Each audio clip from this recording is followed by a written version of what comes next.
¿Estoy siendo víctima, o simplemente no quiero asumir mi parte de responsabilidad? ¿Es injusto lo que me pasa, o estoy repitiendo un patrón que me mantiene atrapado? ¿Estoy siendo maltratado, o también estoy manipulando desde el silencio o la culpa? Estas preguntas no suelen formularse en voz alta. Se gestan en el rincón más incómodo de la conciencia, donde se cruzan el dolor emocional, la frustración y la sombra de nuestra propia responsabilidad. A lo largo de nuestras vidas, muchas veces nos encontramos atrapados en conflictos relacionales que parecen repetirse con distintos personajes, como si estuviéramos condenados a revivir la misma escena una y otra vez. Cambia el escenario, cambian los rostros, pero el drama se mantiene. Una discusión de pareja que se vuelve un círculo vicioso. Un familiar que siempre nos culpa o que espera que lo salvemos. Un compañero de trabajo que nos victimiza o al que secretamente disfrutamos criticar. La historia cambia de forma, pero no de estructura. Esta estructura tiene nombre. En 1968, el psiquiatra estadounidense Stephen Karpman propuso un modelo sencillo pero devastadoramente preciso para explicar estas dinámicas relacionales, el triángulo dramático. En él, las personas adoptan inconscientemente uno de tres roles: víctima, salvador o perseguidor. Cada rol alimenta al otro en una danza emocional que puede durar minutos o años. Lo más inquietante es que no permanecemos fijos en un solo papel. Podemos pasar de ser víctimas indefensas a perseguidores coléricos en un instante, o de salvadores compasivos a manipuladores frustrados sin siquiera notarlo. Este triángulo no es una teoría más. Es un espejo. Un mapa de nuestras heridas emocionales y de la forma en que, sin darnos cuenta, tratamos de sobrevivir y controlar en nuestras relaciones. Lo que Karpman demostró es que detrás de muchos conflictos aparentemente externos se esconden dinámicas internas no resueltas. Actuamos como si estuviéramos defendiendo nuestra dignidad, cuando en realidad estamos evitando enfrentar nuestras propias carencias. Jugamos a ser nobles salvadores o víctimas inocentes, pero el juego siempre nos cobra un precio: nuestra autenticidad y nuestra libertad relacional. En este video titulado ¿Cómo puedo dejar de ser víctima, salvador o perseguidor?, me propongo explorar a fondo este modelo psicológico. No como una teoría abstracta, sino como una herramienta para la transformación personal.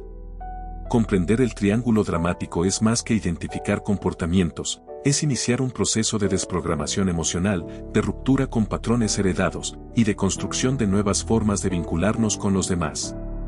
A lo largo del video, analizaremos uno por uno los tres roles, sus raíces psicológicas, sus formas de manifestarse y, lo más importante, las estrategias para salir de ellos. Nos detendremos en cómo y por qué cambiamos de rol en medio de un conflicto, y cómo esto alimenta una lógica circular que perpetúa el drama. También abordaremos el contexto histórico y teórico en el que surgió el modelo de Karpman, así como las influencias filosóficas que nos ayudan a pensar en relaciones más libres y maduras, desde autores como Erich Fromm, Jean-Paul Sartre o Immanuel Kant. Este video está dirigido a quienes están cansados del drama pero no saben cómo dejar de actuar en él. A quienes sienten que siempre dan más de lo que reciben, o que terminan culpando a todos sin encontrar paz. A quienes han sido heridos, pero también han herido. Es para quienes buscan cambiar, no a los demás, sino a sí mismos. Porque solo comprendiendo los papeles que representamos, y lo que obtenemos de ellos, podremos decidir dejar de interpretarlos. La pregunta central que guía esta reflexión es simple, pero profunda: ¿cómo puedo dejar de ser víctima, salvador o perseguidor? La respuesta, como veremos, no se encuentra en una receta mágica, ni en señalar culpables, sino en un ejercicio constante de autoconciencia, responsabilidad emocional y honestidad radical. Salir del triángulo dramático no es fácil, pero es posible. Y es, sin duda, uno de los actos más revolucionarios que podemos emprender en nuestras relaciones humanas. El origen del triángulo dramático. En 1968, un joven psiquiatra norteamericano llamado Stephen Karpman presentó un modelo simple en apariencia, pero profundamente revelador sobre las dinámicas ocultas en las relaciones humanas. Lo llamó triángulo dramático y lo propuso como una herramienta dentro del marco del análisis transaccional, la corriente psicológica desarrollada por su mentor, Eric Berne. Lo que Karpman puso en palabras fue una estructura repetitiva, casi teatral, que muchas personas interpretan sin saberlo en sus vínculos, los papeles de víctima, salvador y perseguidor. Breve biografía de Stephen Karpman. Stephen B. Karpman nació en Estados Unidos y se formó como psiquiatra en un contexto en el que la psicología clínica comenzaba a abrirse a nuevas formas de entender la conducta humana, especialmente en relación con la comunicación, el guión de vida y los juegos psicológicos. Karpman fue discípulo directo de Eric Berne, fundador del análisis transaccional, quien introdujo una visión novedosa del inconsciente humano no como un espacio oscuro de impulsos reprimidos, al estilo freudiano, sino como un sistema activo de transacciones sociales y guiones psicológicos repetidos desde la infancia. La aportación de Karpman al análisis transaccional fue reconocida muy temprano. En 1972, fue nombrado vicepresidente de la International Transactional Analysis Association, y su famoso artículo Fairy Tales and Script Drama Analysis fue considerado como uno de los más influyentes de la disciplina. En él, propuso el triángulo dramático como una forma concreta de analizar los conflictos emocionales y relacionales, tomando incluso ejemplos de cuentos clásicos como Caperucita Roja o Blancanieves, donde los roles de víctima, salvador y perseguidor aparecen de manera simbólica. Influencia del análisis transaccional de Eric Berne. El modelo de Karpman no puede comprenderse plenamente sin antes conocer los principios del análisis transaccional. Eric Berne sostenía que todo ser humano actúa, en su vida cotidiana, desde tres estados del yo: el padre, el adulto y el niño.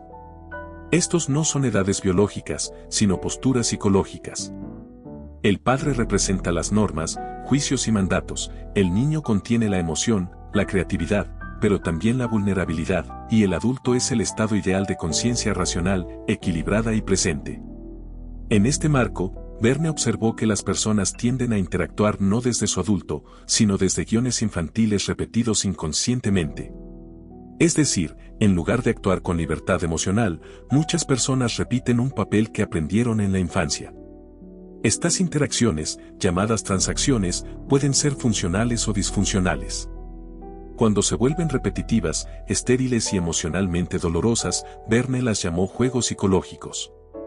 Karpman, tomando esta idea, propuso que detrás de muchos de esos juegos se esconde una estructura básica de tres roles dramáticos. De ahí nació su célebre triángulo. El contexto de los años 60, psicología, relaciones y cambio cultural. El triángulo de Karpman surge en una época de efervescencia cultural, social y psicológica, la década de 1960. Estados Unidos vivía una revolución en sus valores tradicionales. Se cuestionaban las normas familiares, los roles de género, el poder autoritario y la rigidez emocional.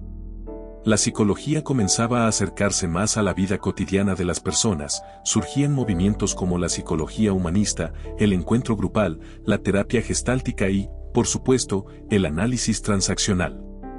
En ese contexto, el triángulo dramático se volvió una herramienta poderosa para entender por qué las personas, incluso con buena voluntad, terminaban atrapadas en relaciones conflictivas, donde cada uno parecía actuar un papel fijo. No se trataba ya de patologías clínicas graves, sino de juegos emocionales cotidianos, pero profundamente destructivos. Karpman demostró que no es necesario tener un trastorno para vivir prisionero de una dinámica tóxica. Basta con no darse cuenta de que uno está actuando en una obra y que esa obra tiene solo tres papeles disponibles. Los tres roles del triángulo dramático. El modelo es sencillo: cada vez que se activa una dinámica conflictiva, los participantes tienden a ocupar uno de tres roles. La víctima siente que todo le sucede, que no tiene poder, que es objeto del daño o el abandono de otros. Desde este lugar busca ayuda, protección o reconocimiento. Pero también puede manipular desde la pasividad, evitando asumir su parte de responsabilidad. El salvador se siente llamado a rescatar a la víctima. Se ofrece, da consejos, se sacrifica. A menudo lo hace sin que nadie se lo pida, movido por una necesidad de sentirse útil, necesario o moralmente superior. Su ayuda, sin embargo, perpetúa la debilidad del otro. El perseguidor representa el juicio, la crítica, la autoridad rígida o la agresión. Culpa a la víctima, la corrige, la castiga. A menudo lo hace creyendo tener la razón, pero en realidad también se alimenta del control. La clave del triángulo está en su circularidad. Las personas no se quedan fijas en un solo rol.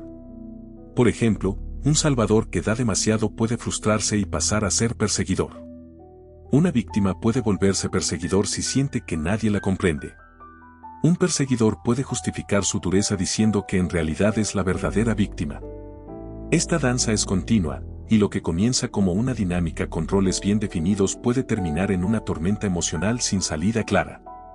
¿Dónde se aprende a jugar este juego? Aunque el modelo se manifiesta claramente en la adultez, sus raíces están en la infancia.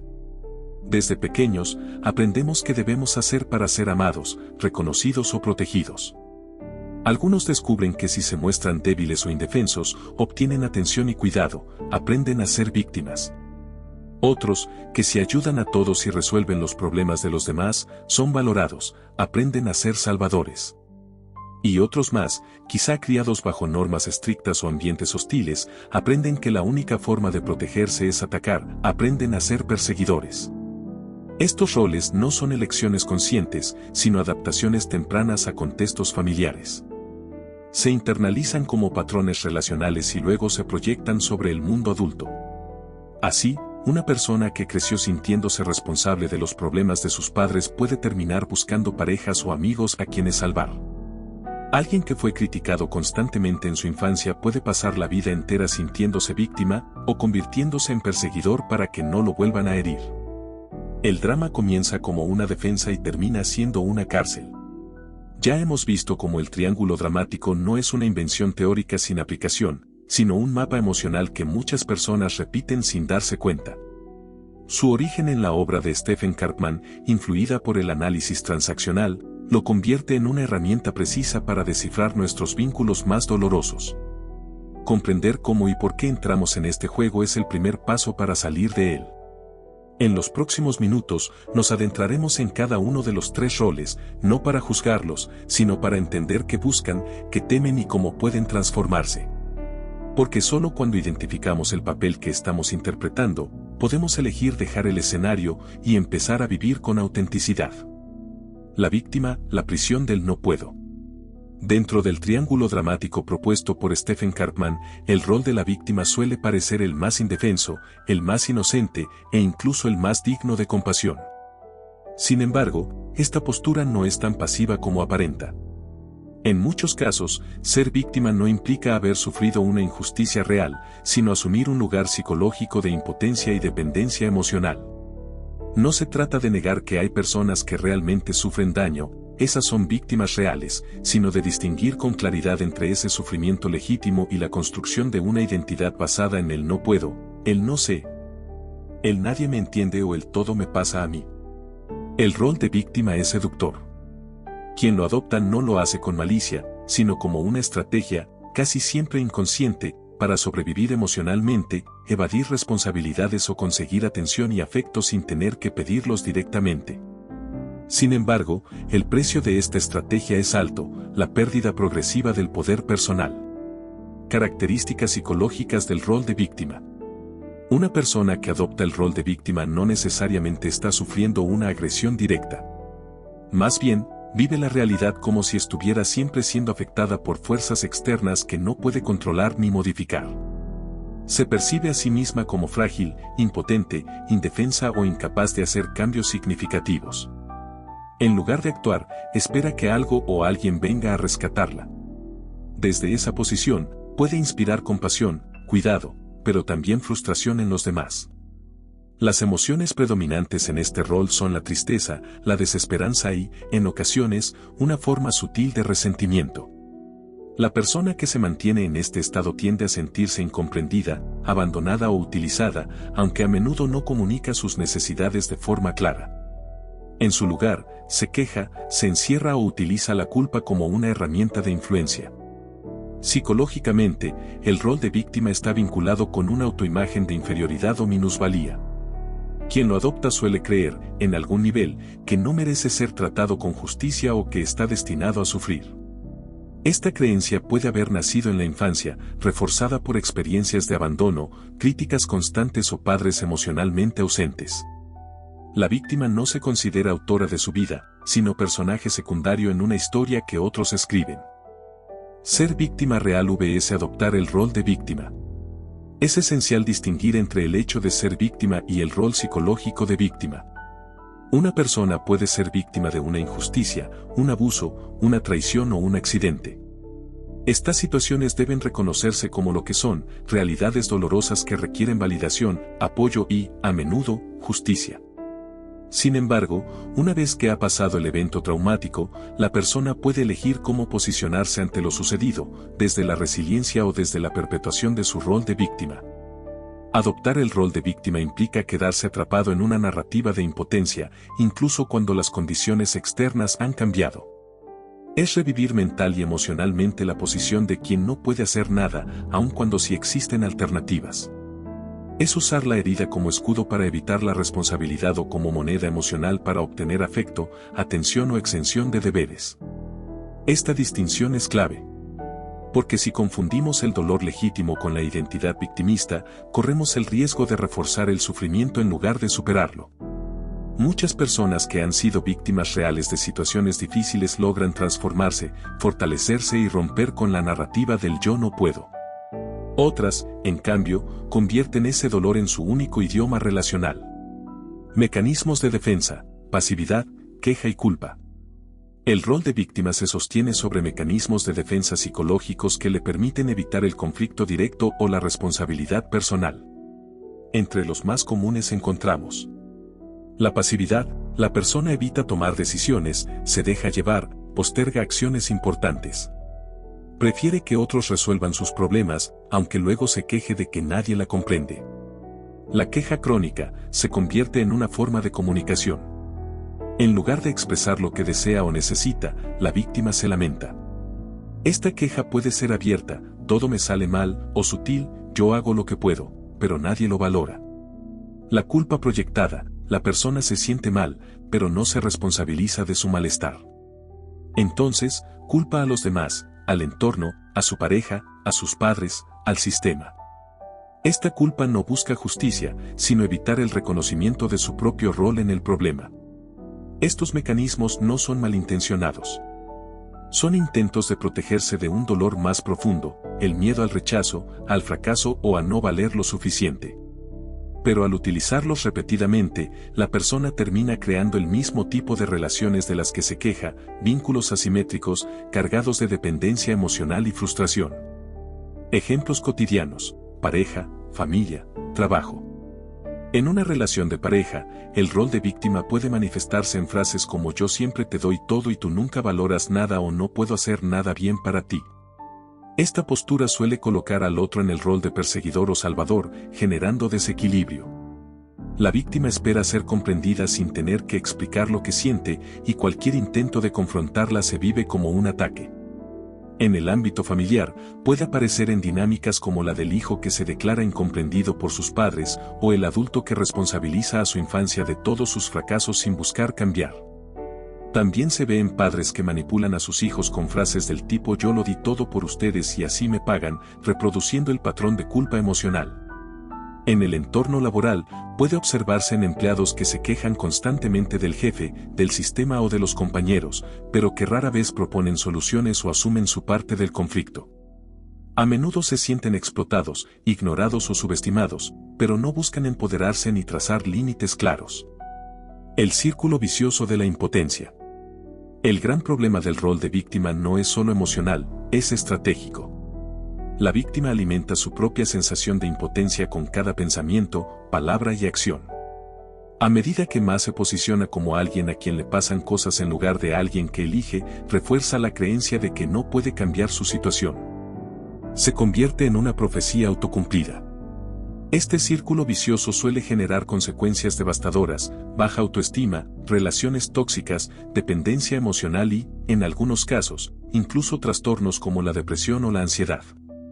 Paradójicamente, la víctima a veces obtiene beneficios secundarios de este rol, compasión, ayuda, evasión de conflictos, pero esos beneficios son frágiles y no resuelven el problema de fondo. Salir de este rol implica un acto de valentía, asumir la propia responsabilidad emocional. No se trata de negar el dolor, ni de forzarse a ser fuerte, sino de reconocer que uno tiene más poder del que cree. Implica dejar de esperar que el mundo cambie y empezar a cambiar uno mismo. Este tema nos ha permitido mirar de cerca el rol de la víctima como una postura emocional aprendida, sostenida por mecanismos defensivos que terminan atrapando a quien los adopta. No se trata de culpar a quienes se sienten así, sino de ofrecer una luz para que comprendan cómo funciona este juego y cómo salir de él. En el siguiente tema exploraremos otro vértice del triángulo, el Salvador, ese personaje aparentemente altruista que, bajo la máscara de la ayuda, también busca controlar. Porque ayudar no siempre es amor. Y a veces, salvar a otro es la mejor manera de evitarse a uno mismo. El Salvador, el héroe que necesita ser necesitado. En el imaginario colectivo, salvar es sinónimo de bondad. Ayudar a otros parece una virtud incuestionable, un acto noble, generoso, casi heroico. Sin embargo, cuando la ayuda se convierte en un rol permanente, cuando alguien no puede dejar de intervenir, incluso cuando no se lo piden, surge una dinámica más compleja. En el triángulo dramático de Stephen Karpman, el Salvador no es simplemente un benefactor, es alguien que necesita que el otro lo necesite. Su ayuda, aunque bien intencionada, refuerza la dependencia de la víctima y lo mantiene atado a una posición de control disfrazada de compasión. El Salvador no se reconoce fácilmente como parte del problema. De hecho, suele percibirse a sí mismo como parte de la solución. Pero tras esa máscara de altruismo, muchas veces se ocultan el miedo, la culpa, la necesidad de aprobación y un profundo deseo de sentirse valioso a través del sufrimiento ajeno. En lugar de empoderar al otro, lo debilita, aunque no lo haga conscientemente. ¿Qué motiva a alguien a salvar? El impulso de ayudar no siempre nace del amor, sino muchas veces del deseo de reparar, controlar o evitar el propio vacío. Quien adopta el rol de salvador suele haber aprendido desde temprana edad que su valor depende de lo que hace por los demás. Puede haber crecido en un entorno donde fue obligado a madurar rápido, a hacerse cargo de los problemas familiares o proteger a figuras adultas emocionalmente inestables. Desde entonces, ayudar se convierte en una especie de identidad moral. El Salvador se siente importante cuando los demás lo necesitan, y por lo tanto, inconscientemente, busca personas en dificultad para reafirmar su valor. Esta motivación puede parecer noble en la superficie, pero suele esconder una dificultad profunda para tolerar la independencia del otro o su derecho al error y al aprendizaje. A veces, el Salvador también actúa por culpa, no puede ver a alguien sufrir sin intervenir, como si fuera responsable del dolor ajeno. Otras veces lo hace por miedo, teme que, si no es útil, será descartado. En el fondo, el Salvador no se siente amado por lo que es, sino por lo que ofrece. Su ayuda, por tanto, no es del todo desinteresada, es una estrategia para mantener el vínculo a través de la dependencia. Ego, control y autoengaño. El Salvador suele estar dominado por una idea inflada de su responsabilidad y de su poder para cambiar al otro. Se convence de que su intervención es indispensable, que sin él la otra persona no podrá salir adelante, que su guía es necesaria para evitar el desastre. Esta creencia no solo es falsa, sino arrogante. Aunque no se exprese de manera explícita, el Salvador se considera superior moralmente a quien ayuda. Este patrón está íntimamente relacionado con el ego. El Salvador cree estar obrando por el bien del otro, pero en realidad está obrando para mantener su propia imagen de buena persona, de rescatador, de indispensable. Esta visión distorsionada le impide ver que muchas veces su intervención limita el crecimiento de la víctima, perpetúa su fragilidad y bloquea su autonomía. El Salvador también se engaña a sí mismo. Cree estar dando, pero muchas veces lo hace con una expectativa oculta, ser reconocido, amado, admirado o, al menos, no ser abandonado. Cuando esa expectativa no se cumple, cuando la víctima no mejora, no agradece o no cambia, el Salvador se frustra y, con frecuencia, cambia de rol y se transforma en perseguidor, culpando a la víctima por no haber aprovechado su ayuda. Como el Salvador perpetúa la debilidad de la víctima. Uno de los aspectos más perversos de este rol es que, aunque parezca lo contrario, el Salvador refuerza la posición de dependencia de la víctima. Cada vez que interviene sin ser solicitado, cada vez que resuelve por el otro, cada vez que da consejos sin que se los pidan, envía un mensaje implícito: tú no puedes solo. En lugar de empoderar a la persona, le quita la oportunidad de descubrir su propia fuerza. Esto no solo retrasa el crecimiento emocional de la víctima, sino que genera un vínculo tóxico donde uno se siente incapaz y el otro indispensable. Es una danza en la que ambos pierden libertad. Además, el salvador se convierte en una especie de adicto a la crisis ajena. Busca constantemente personas que estén mal, no solo porque quiere ayudarlas, sino porque le permiten sentirse necesario. Y, en ocasiones extremas, incluso puede inconscientemente sabotear la recuperación del otro para seguir ocupando su rol. El código moral distorsionado: ayudar siempre es bueno. La sociedad refuerza la imagen del salvador como virtuoso. Desde pequeño se nos enseña que ayudar es lo correcto, que debemos estar disponibles, que pensar en los demás es mejor que pensar en uno mismo. Sin embargo, esta enseñanza mal entendida puede generar una confusión ética, creer que ayudar siempre es bueno, sin importar el contexto, el límite o el deseo del otro. El salvador vive bajo este código moral distorsionado, donde el deber ser se impone sobre el ser auténtico. Ayuda, incluso cuando no quiere. Da, incluso cuando no tiene. Se sacrifica, incluso cuando nadie se lo pide. Y, lo más problemático, no puede tolerar la autonomía del otro, porque eso implicaría dejar de ser necesario. Esta rigidez moral convierte al salvador en alguien que muchas veces invade el espacio del otro. No escucha realmente lo que el otro necesita, sino que interpreta su propio deseo de ayudar como una obligación universal. Esta ceguera empática lo convierte en alguien controlador, aunque se presente como compasivo. El desgaste emocional y la frustración del salvador. Mantener el rol de salvador genera un desgaste emocional profundo. Vivir constantemente pendiente de los problemas ajenos, intentando resolver, intervenir, aconsejar, corregir, produce agotamiento, resentimiento y desilusión. El salvador se siente muchas veces no correspondido, utilizado o no valorado, sin darse cuenta de que fue él mismo quien creó esa dinámica. Al final, la persona que salva termina atrapada en una paradoja: da tanto que se vacía, pero se resiente porque no recibe lo que espera. Esta frustración puede derivar en conductas pasivo-agresivas, victimismo, yo lo hago todo por ti y tú no lo valoras, o incluso agresividad abierta: si no cambias, me estás fallando. El salvador también paga un precio interno: se desconecta de sí mismo. Vive para los demás, se identifica con los problemas ajenos y descuida su propio mundo emocional. A menudo, detrás de este patrón hay una profunda dificultad para mirar su propio dolor. Ayudar se convierte en una forma de huir de sí mismo, de evitar el vacío, de no enfrentar heridas personales no resueltas. Ya hemos desarmado el mito del salvador como figura puramente generosa. Aunque ayudar es una cualidad valiosa, convertirlo en un rol fijo distorsiona la relación con uno mismo y con los demás. El salvador necesita aprender a poner límites, a soltar el control, a confiar en que el otro también puede, y sobre todo, a reconocerse valioso sin tener que salvar a nadie. El perseguidor: el poder a través de la culpa. El perseguidor es, quizás, el rol más temido dentro del triángulo dramático de Karpman, pero también uno de los más comunes. Este es el personaje que emite juicios severos, que critica sin piedad, que agita la bandera de la moralidad como si fuera la única verdad. Aunque el perseguidor se presenta como el defensor de la justicia, en realidad su rol está basado en un profundo miedo a la vulnerabilidad y a la falta de control.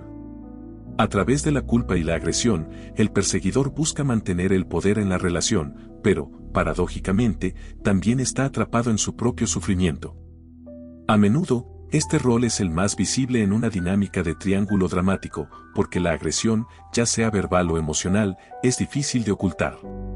Sin embargo, debajo de la dureza y la crítica, el perseguidor no es solo un villano o opresor, sino también alguien que se siente profundamente amenazado y vulnerable. A continuación, exploraremos el perfil psicológico del perseguidor, sus raíces emocionales y cómo, aunque parece estar atacando a la víctima o incluso al salvador, en realidad también está alimentando su propia necesidad de control y de protección frente a su inseguridad. El rol más temido, pero común. El perseguidor no es necesariamente el que grita o lanza insultos, aunque esa forma de agresión existe. También puede adoptar un rol más sutil y frío, a través de la crítica constante, el desprecio o la invalidación emocional. Lo que caracteriza a este rol es el uso del poder para mantener el control en una situación. A través de la culpa, la vergüenza y la amenaza, el perseguidor fuerza a los demás a cumplir con sus expectativas. A menudo, se cree que el perseguidor es la fuente del conflicto, el que crea el caos y la violencia. Sin embargo, Karpman señala que, en realidad, la dinámica es mucho más compleja. El perseguidor no es solo un malvado que ataca sin razón, su comportamiento es reactivo a su propio miedo y vulnerabilidad. Esto significa que el perseguidor se encuentra atrapado en una lucha interna donde necesita defenderse constantemente de lo que percibe como amenazas externas, ya sean reales o imaginarias. En un entorno de relaciones, esto se traduce en actitudes críticas, descalificadoras y controladoras. A través de estas estrategias, el perseguidor no solo busca dominar la situación, sino también mantenerse a salvo de sus propios miedos, el miedo al rechazo, al fracaso o a la pérdida de poder. Uso del juicio, la crítica o la agresión para mantener el control. El perseguidor no duda en emplear el juicio y la crítica como herramientas de control. Desde una perspectiva psicológica, esto responde a una necesidad de afirmar su superioridad moral. A través de la crítica, el perseguidor no solo está atacando al otro, está buscando reafirmar su propio sentido de ser el correcto o ser el sabio. En lugar de promover un ambiente de diálogo o de resolución de conflictos, este rol se alimenta de la confrontación, del sacrificio de los demás en aras de la justicia. A menudo, el perseguidor utiliza el enjuiciamiento moral como una forma de control psicológico. Esto incluye tácticas como amenazas veladas, si no haces esto, entonces. Reproches constantes, siempre haces lo mismo, ¿por qué no puedes cambiar? Comparaciones destructivas, mira cómo lo hace esa persona, tú deberías ser más como ella. Imposición de estándares imposibles, nada de lo que haces es suficiente. A través de estas estrategias, el perseguidor mantiene un control sutil sobre los demás, creando una atmósfera de tensión y ansiedad. La víctima se siente impotente, insegura y cada vez más atrapada en una red de expectativas imposibles de satisfacer. Raíces, inseguridad, perfeccionismo, necesidad de castigar. Aunque a menudo se presenta como un agresor o persecutor, el perseguidor está profundamente atrapado en su propia inseguridad. Este rol suele estar ligado a un perfeccionismo interno muy fuerte. El perseguidor, en su desesperación por mantener el control y evitar el fracaso, busca la perfección en los demás, a veces a costa de sus propias emociones o las de las personas cercanas a él. En términos psicológicos, los perseguidores han internalizado una serie de estándares y expectativas, no solo de lo que consideran correcto, sino también sobre cómo deben ser ellos mismos. Estos estándares son autoimpuestos, y debido a la alta presión que ejercen sobre sí mismos, no pueden tolerar la imperfección ni la debilidad, ya que eso pondría en riesgo su identidad y autoestima.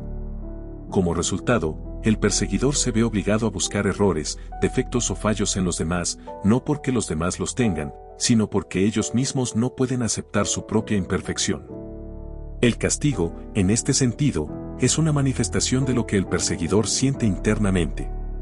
Castigar a los demás es una forma de calmar su propio dolor emocional, de sentir que está haciendo algo para compensar sus propias fallas o de evitar enfrentar sus propios sentimientos de insuficiencia. Como la ira justificada oculta un rol disfuncional. La ira del perseguidor, aunque muchas veces parece justificada, es en realidad el resultado de una distorsión cognitiva. Puede parecer que está reaccionando ante una injusticia o una violación de normas, pero en el fondo, esta ira es un mecanismo de defensa ante el miedo. El perseguidor está proyectando sus propios miedos, inseguridades y fracasos hacia los demás, culpándolos por lo que él no puede aceptar de sí mismo. Karpman nos recuerda que el perseguidor se siente constantemente víctima de sus propios estándares elevados y de los errores ajenos. La culpa que proyecta hacia los demás es en realidad una culpa internalizada, se siente culpable por no ser perfecto, por no estar a la altura, por no tener control, y por eso busca proyectar esa culpa hacia los demás. Este patrón de agresión, entonces, es una forma de manejar el temor de ser incapaz o de ser visto como débil. El perseguidor también se siente víctima. Al igual que la víctima y el salvador, el perseguidor no está exento de sufrimiento. De hecho, uno de los aspectos más fascinantes del triángulo dramático es que cada uno de los roles está interconectado. Aunque el perseguidor pueda parecer alguien que causa dolor a otros, también está enfrentando su propio dolor interno. En este caso, la necesidad de castigar a los demás es una manifestación del miedo profundo a ser vulnerable, a ser abandonado o a perder el control. El perseguidor siente que está luchando una guerra interna y externa y usa el ataque como una forma de protegerse. En este sentido, se ve a sí mismo como una víctima de las circunstancias y de la gente que no entiende sus ideales. El rol de perseguidor, entonces, es una defensa falsa. En lugar de aprender a reconocer su dolor y vulnerabilidad, la persona que adopta este rol se proyecta hacia afuera, buscando siempre la culpa en los demás y justificando su ira. El verdadero trabajo para el perseguidor consiste en enfrentarse a su propia inseguridad, aprender a tolerar la imperfección y entender que no tiene que usar el control ni la agresión para protegerse del mundo. Hemos explorado cómo el perseguidor, a pesar de su postura autoritaria y agresiva, es en el fondo un ser profundamente inseguro, que recurre a la culpa y la crítica para mantener el control. Pero que en su interior también es prisionero de sus propios temores. En el siguiente tema, abordaremos cómo la víctima, el primer vértice del triángulo, se ve atrapada en esta danza disfuncional, y cómo todos estos roles perpetúan una cadena de sufrimiento mutuo. ¿Por qué cambiamos de rol? La dinámica del triángulo dramático es fluida, flexible y, a menudo, completamente inconsciente. No es raro que una persona se mueva de un rol a otro sin ser plenamente consciente de lo que está sucediendo. Desde el salvador que, al intentar ayudar, termina sintiéndose víctima, hasta el perseguidor que, por momentos, se convierte en el que se ve desbordado por las circunstancias. Ahora exploraremos las razones por las cuales las personas cambian de rol dentro del triángulo dramático y cómo esto perpetúa el ciclo de conflicto emocional y psicológico. Dinámica fluida, de salvador a víctima, de víctima a perseguidor y viceversa. El triángulo dramático no es un juego de roles rígidos. Las personas pueden transitar entre los tres papeles de manera fluida y en poco tiempo. Esto se debe a que, como hemos mencionado, los tres roles están profundamente interconectados, cada uno de ellos tiene una necesidad psicológica que puede ser satisfecha temporalmente por los otros roles. Pero siempre a costa de generar más sufrimiento. Por ejemplo, una persona que comienza en el rol de salvador puede, eventualmente, sentirse agotada, frustrada y desbordada por las necesidades de la víctima.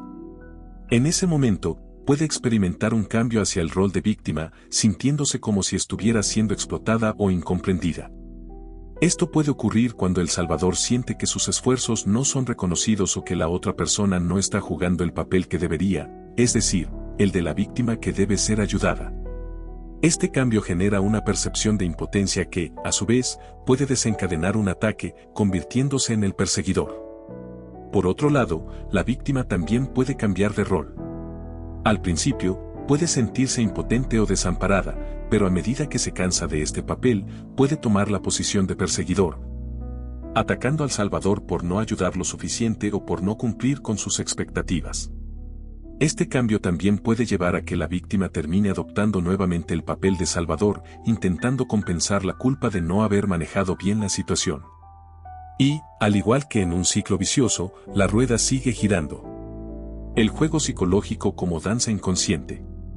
Stephen Karpman denomina este proceso como un juego psicológico en el que los participantes están, en última instancia, buscando satisfacer sus necesidades emocionales de una manera disfuncional.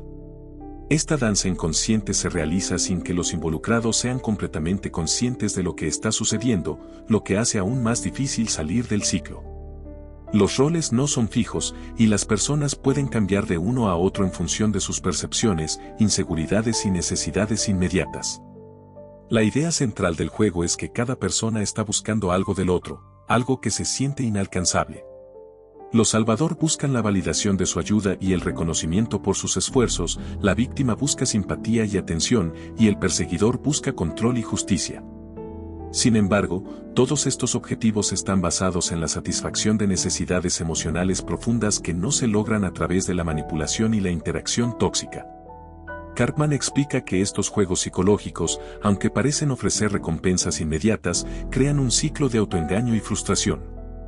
Los involucrados creen que están en una lucha por una causa legítima o que están resolviendo un conflicto real, cuando en realidad están alimentando un juego de poder que nunca permite una resolución verdadera. Ejemplos de intercambios típicos de rol en conflictos cotidianos. Para comprender cómo se da esta dinámica, consideremos algunos ejemplos comunes de intercambios de roles en situaciones cotidianas. Imaginemos una pareja en la que uno de los miembros está constantemente en el rol de salvador, intentando ayudar a la otra persona a resolver sus problemas. Al principio, el salvador siente satisfacción por poder arreglar las cosas, pero, eventualmente, la otra persona, la víctima, empieza a resistirse a la ayuda, lo que lleva a una mayor frustración en el salvador. En algún momento, el salvador se siente agotado y comienza a cambiar de rol, adoptando el papel de perseguidor. El salvador comienza a reprochar a la víctima por su actitud y por no hacer nada para mejorar. La víctima, al sentirse atacada, puede tomar el papel de perseguidor, defendiendo sus acciones y culpando al salvador de no entender su sufrimiento. Este cambio de roles puede suceder rápidamente y el ciclo se perpetúa sin una resolución clara del conflicto. Las mismas personas que se ven atrapadas en estos intercambios no suelen ser conscientes de la verdadera raíz del problema, sus propias necesidades emocionales insatisfechas que se están proyectando en el otro. Otro ejemplo se da en el ámbito laboral, donde un jefe, perseguidor, puede criticar constantemente a su empleado, víctima, reclamando resultados que no se logran. El empleado, sintiéndose impotente, puede comenzar a adoptar el rol de salvador, ofreciendo soluciones o buscando maneras de agradar al jefe, con la esperanza de ser reconocido. Sin embargo, si el jefe sigue exigiendo más sin ofrecer retroalimentación positiva, el empleado puede sentirse victimizado y, a su vez, transformarse en un perseguidor hacia sus compañeros o subordinados, replicando la dinámica de poder y control. El placer secundario de estos juegos, atención, poder, autojustificación. Uno de los aspectos más insidiosos del triángulo dramático es que las personas involucradas a menudo obtienen un placer secundario de seguir jugando estos roles.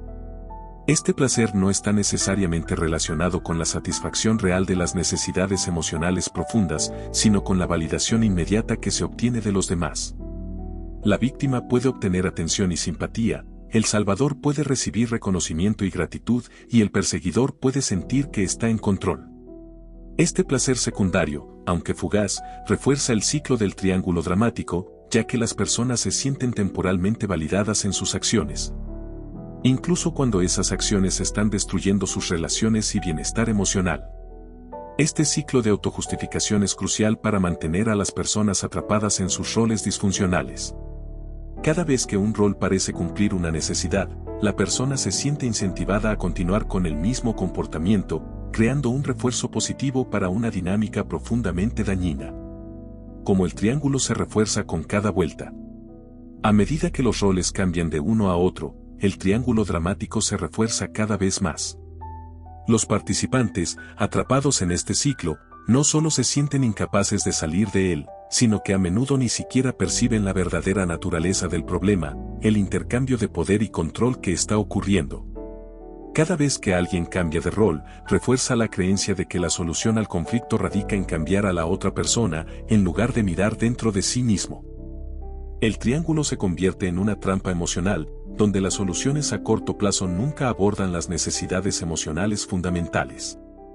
Es como un bucle de retroalimentación negativa en el que, a medida que las personas pasan de un rol a otro, el conflicto se intensifica, pero nunca se resuelve. De hecho, cada vuelta del triángulo parece más difícil de romper, ya que las expectativas y las emociones se acumulan, creando una carga emocional cada vez mayor. Al comprender la naturaleza fluida y cíclica de estos roles, podemos empezar a romper el patrón y tomar medidas conscientes para salir del triángulo dramático. El primer paso es la autoconciencia y el reconocimiento de los propios patrones de comportamiento dentro de estas dinámicas tóxicas. Solo al ser conscientes de cómo nos movemos entre los roles, podemos comenzar a cambiar la narrativa y liberarnos de la trampa emocional que estos juegos psicológicos imponen. ¿Cómo salir del triángulo dramático?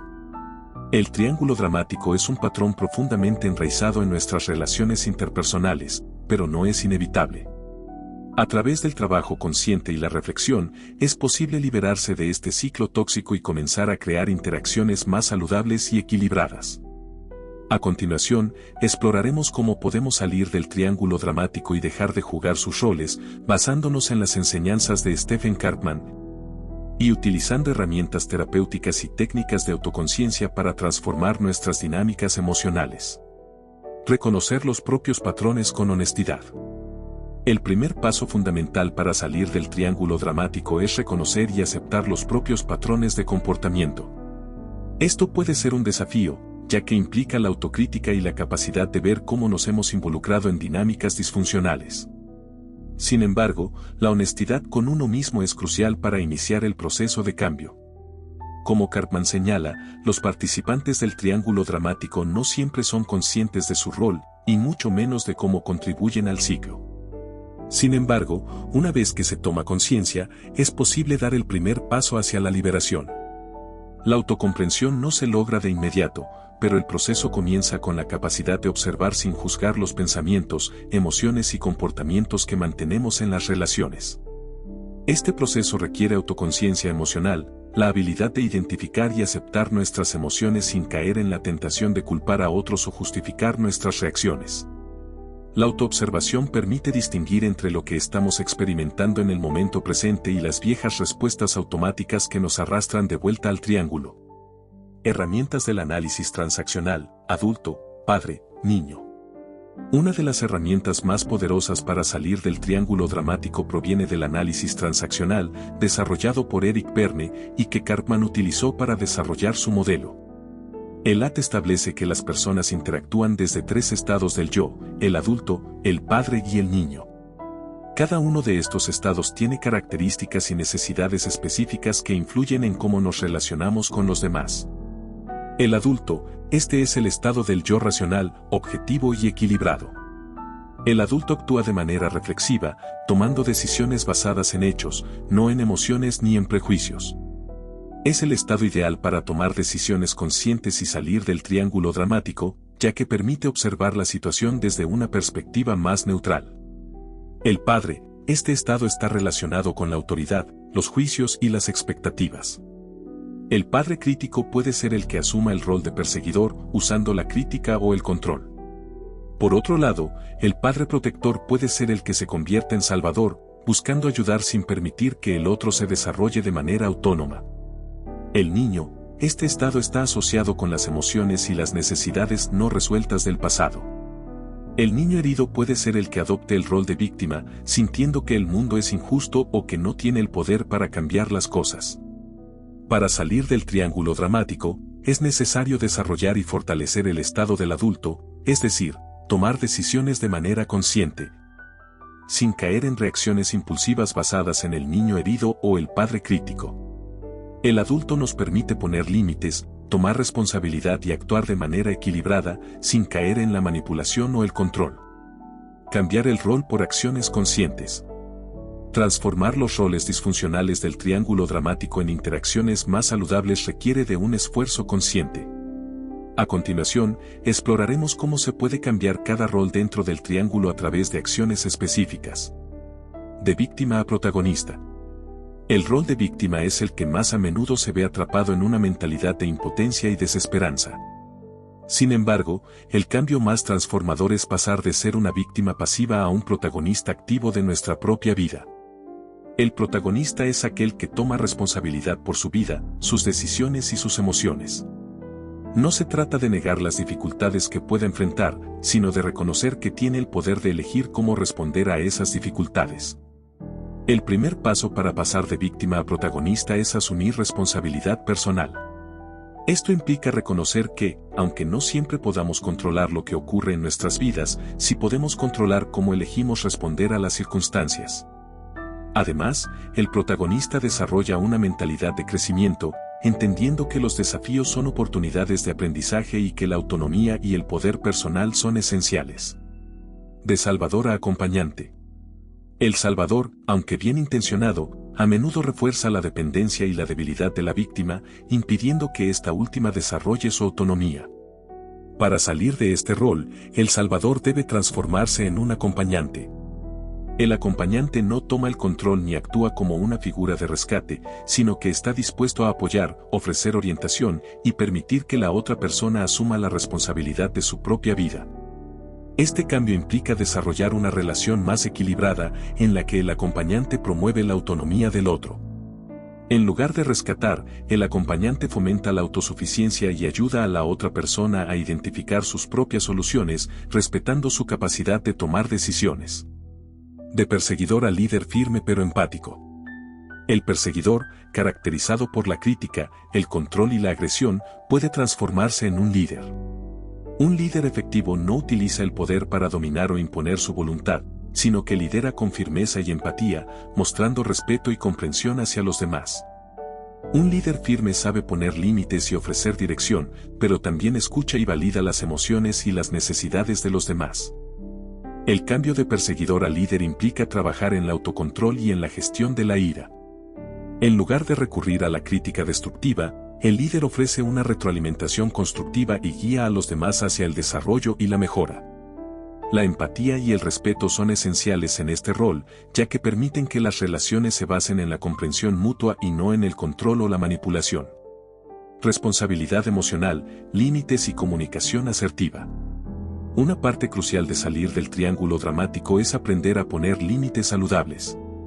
Esto no solo implica decir no cuando sea necesario, sino también reconocer la importancia de la responsabilidad emocional. Ser responsable de nuestras emociones significa no culpar a los demás por lo que sentimos y aprender a gestionarlas de manera saludable. La comunicación asertiva es una herramienta clave para establecer límites claros y expresar nuestras necesidades de manera respetuosa y firme. La comunicación asertiva implica hablar desde el estado del adulto, respetando tanto nuestras propias necesidades como las de los demás, sin caer en agresión ni sumisión. Prácticas terapéuticas efectivas. Finalmente, varias prácticas terapéuticas pueden ayudar en este proceso de transformación. La terapia Gestalt permite explorar las dinámicas emocionales en el aquí y ahora, ayudando a las personas a tomar conciencia de sus patrones disfuncionales y a liberarse de ellos. La terapia narrativa ofrece herramientas para reescribir nuestras historias personales, permitiéndonos dejar atrás los roles de víctima, salvador y perseguidor.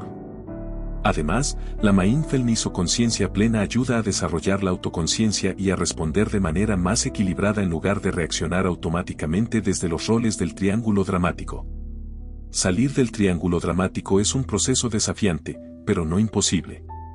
Al reconocer nuestros propios patrones, utilizar herramientas terapéuticas efectivas y practicar una comunicación asertiva, podemos liberarnos de los roles destructivos y comenzar a interactuar de manera más sana y consciente. La clave está en actuar desde el estado del adulto, tomando responsabilidad por nuestras emociones y eligiendo comportamientos más equilibrados y respetuosos. Al hacerlo, no solo mejoramos nuestras relaciones, sino que también creamos un espacio emocional más saludable para todos los involucrados. Filosofía y sabiduría para relaciones maduras. El triángulo dramático, como patrón disfuncional, refleja una falta de madurez emocional y relacional. Para liberarse de sus restricciones y construir relaciones saludables, es necesario adoptar una visión filosófica que nos impulse a cuestionar las estructuras tradicionales de poder, control y dependencia emocional. Filósofos como Kant, Sartre y Fromm nos ofrecen valiosas lecciones sobre la libertad, la responsabilidad y la autonomía en las relaciones humanas.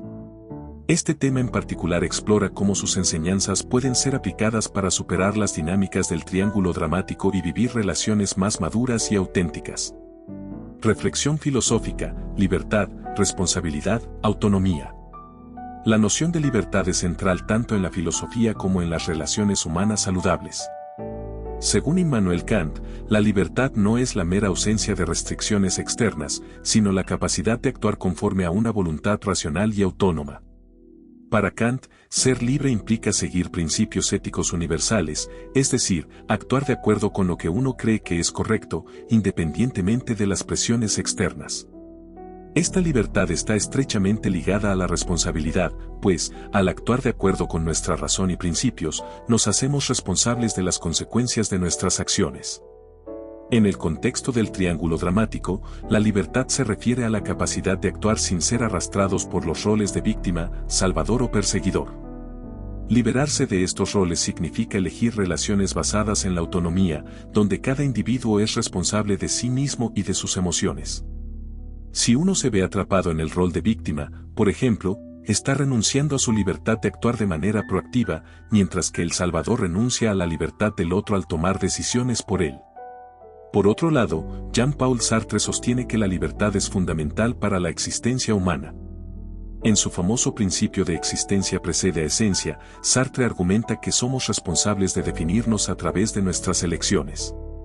A diferencia de los roles preestablecidos del triángulo dramático, que son dinámicas pasivas y deterministas, Sartre defiende que somos libres de crear nuestra propia esencia a través de nuestras acciones conscientes.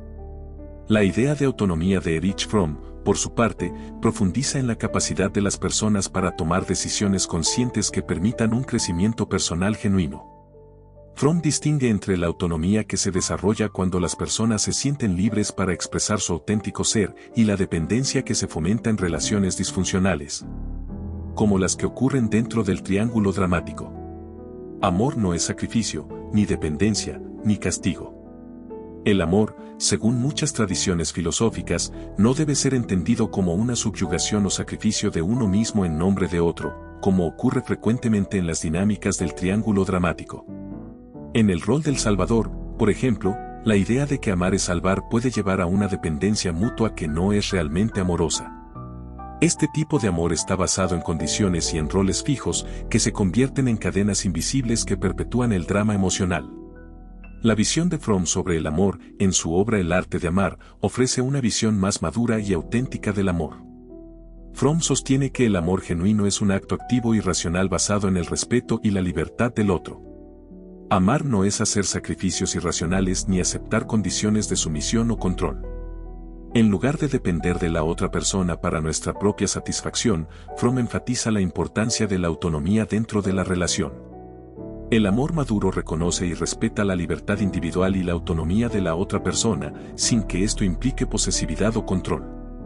Siguiendo esta línea, el amor no debe ser un medio para castigar o mantener al otro en un rol determinado. Las relaciones dentro del triángulo dramático tienden a estar marcadas por el resentimiento y la sensación de que amar es sufrir. El sacrificio constante y el sufrimiento emocional no son características de un amor verdadero, sino de una relación atrapada en dinámicas disfuncionales. El fin del drama como madurez relacional. Para salir del triángulo dramático, es necesario un proceso de maduración emocional que permita superar las interacciones basadas en el drama y la manipulación. Madurar en una relación significa entender que las relaciones humanas no deben estar basadas en roles rígidos ni en necesidades de control. La madurez relacional implica aceptar a los demás tal como son, sin intentar cambiarlos o salvarlos, ni asumir la responsabilidad por sus emociones o decisiones. En lugar de ver la relación como una constante lucha por el poder, los conflictos o las necesidades insatisfechas, las relaciones maduras se basan en compromiso, diálogo abierto y crecimiento mutuo. Las personas que han alcanzado una madurez relacional no se ven atrapadas en los roles del triángulo dramático, sino que pueden interactuar desde un lugar de igualdad y respeto. Este cambio requiere un compromiso con la autenticidad y la responsabilidad emocional. Cuando los individuos dejan atrás los roles de víctima, salvador y perseguidor, pueden vivir relaciones sin dramáticas fluctuaciones emocionales o juegos psicológicos. El fin del drama es un reflejo de la madurez emocional, donde las personas entienden que el amor es un proceso consciente de respeto, apoyo mutuo y crecimiento. Como vivir relaciones sin roles fijos ni necesidad de control. Una relación sin roles fijos ni necesidad de control es aquella en la que las personas se permiten ser quienes son, sin tratar de ajustarse a expectativas rígidas. Esto implica desarrollar flexibilidad emocional y estar dispuestos a crecer y evolucionar, sin depender de los demás para validarnos o sentirnos completos. En lugar de buscar roles fijos como el salvador o la víctima, las relaciones sanas se construyen sobre una base de mutuo respeto y aprecio por la autonomía del otro. Para vivir relaciones sin control ni roles fijos, es necesario cultivar una comunicación abierta y honesta. Esto permite que cada persona exprese sus pensamientos y sentimientos sin miedo al juicio o al rechazo. En lugar de recurrir al control o la manipulación para obtener lo que se quiere, las relaciones maduras se basan en la negociación y la flexibilidad. Además, es esencial practicar la autocompasión y permitir que los demás también hagan lo mismo, reconociendo que todos somos seres humanos imperfectos. La ética de la autenticidad. La ética de la autenticidad es clave para superar el triángulo dramático. La autenticidad en una relación implica ser fiel a uno mismo, sin máscaras ni roles predefinidos. En lugar de adoptar el rol de víctima, salvador o perseguidor, la ética de la autenticidad nos invita a ser quienes realmente somos, sin pretender ser algo que no somos. Ser auténtico en nuestras relaciones significa actuar desde un lugar de integridad y responsabilidad, aceptando que, aunque las relaciones pueden ser desafiantes, no debemos perder nuestra esencia para encajar en un papel. La autenticidad también fomenta la compasión genuina, ya que nos permite entender al otro sin tratar de cambiarlo para que se ajuste a nuestras expectativas o deseos. Esta autenticidad en las relaciones es el camino hacia un amor más profundo y maduro, donde las dinámicas de control y drama desaparecen, dejando espacio para la conexión real. El cambio hacia relaciones maduras y auténticas no ocurre de la noche a la mañana, pero es un proceso que puede transformarnos profundamente. Al integrar las enseñanzas filosóficas de Kant, Sartre y Fromm, podemos liberarnos de los patrones disfuncionales del triángulo dramático y comenzar a construir relaciones basadas en la autonomía, el respeto mutuo y la autenticidad. La filosofía nos recuerda que somos libres para tomar nuestras propias decisiones y vivir de acuerdo con nuestros valores, lo que nos da la capacidad de cambiar nuestra forma de relacionarnos y abrazar la libertad emocional y relacional.